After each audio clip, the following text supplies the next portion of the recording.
Hello അസ്സാം വലൈക്കും welcome back to my channel. ഇന്നും പതിവ് പോലെ ഒരു ചെറിയൊരു കുക്കിംഗ് വീഡിയോ ആയിട്ടാണ് വന്നിരിക്കുന്നത്.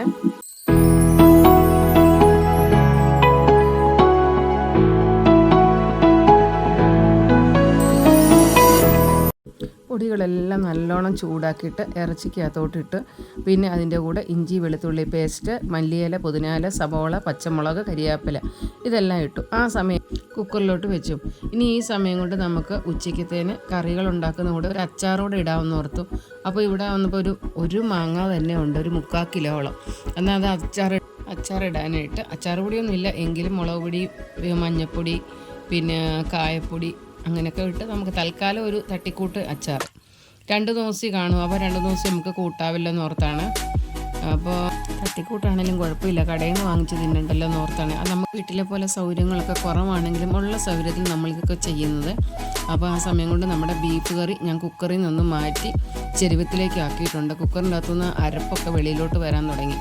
അപ്പോൾ ഇവിടെ വന്ന് നമ്മുടെ നാട്ടിലെ പോലെ ഭയങ്കര വേവുള്ളതൊന്നുമല്ല. ഒത്തിരി ഒരു വിസിൽ 2 വിസിലൊക്കെ കെട്ട് കഴിയുമ്പോഴത്തേനും അതങ്ങ് വേവും. പിന്നെ വെണ്ടയ്ക്ക മെഴുക്കുവരട്ടി വെക്കാനായിട്ട് ഞാൻ അടുപ്പത്ത് വെച്ചിട്ടുണ്ടായിരുന്നു. അതിൻ്റെ അകത്ത് വെളിച്ചെണ്ണ ഒഴിച്ച് കടുക് പൊട്ടിച്ചിട്ട് പച്ചമുളകും ചുമന്നുള്ളിയൊക്കെ അരിഞ്ഞിട്ട് അത് എണ്ണയ്ക്കകത്ത് നല്ലോണം ഒന്ന് വഴറ്റിയെടുക്കാമെന്ന് ഓർത്തു. അപ്പം ഇത് നല്ലോണം മുരിഞ്ഞില്ലെങ്കിൽ പിന്നെ അത് കൂട്ടുകയില്ല. അപ്പോൾ അതുകൊണ്ട് ഇച്ചിരി തീ കുറച്ചിട്ട് മൂടി വെച്ച് നമുക്ക് വേവിച്ചെടുക്കാമെന്ന് ഓർത്തു. പിന്നെ അതുപോലെ തന്നെ ഇത് വെന്ത് വരുന്ന സമയം കൊണ്ട് നമുക്ക് പിന്നെ ഈ അച്ചാറൊന്ന് താളിക്കാം.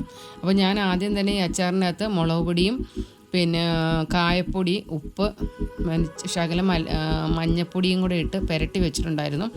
അപ്പോൾ അതിൻ്റെ അകത്ത് പിന്നെ ഉപ്പൊക്കെ ഇറങ്ങിയത് കൊണ്ട് ഇനി നമുക്ക് ആവശ്യത്തിനുള്ള എണ്ണ ഒഴിച്ച് വെളുത്തുള്ളി, ഇഞ്ചിയും കരിവേപ്പിലയും ഇട്ട് താളിച്ചിട്ട് കേട്ടോ. അപ്പോൾ ഇതിൻ്റെ ഒരു മണം ഉണ്ടെങ്കിൽ മാത്രം നമുക്ക് ചോറുണ്ണാം. ഈ സമയം കൊണ്ട് നമ്മുടെ വെണ്ടയ്ക്ക മെഴുക്കുവരട്ടി വെന്തു, അച്ചാറായി, ബീഫ് കറിയായി. അപ്പോൾ ഇത്രയൊക്കെ ഉള്ളൂ നമ്മുടെ ഉച്ചക്കത്തെ കറികൾ.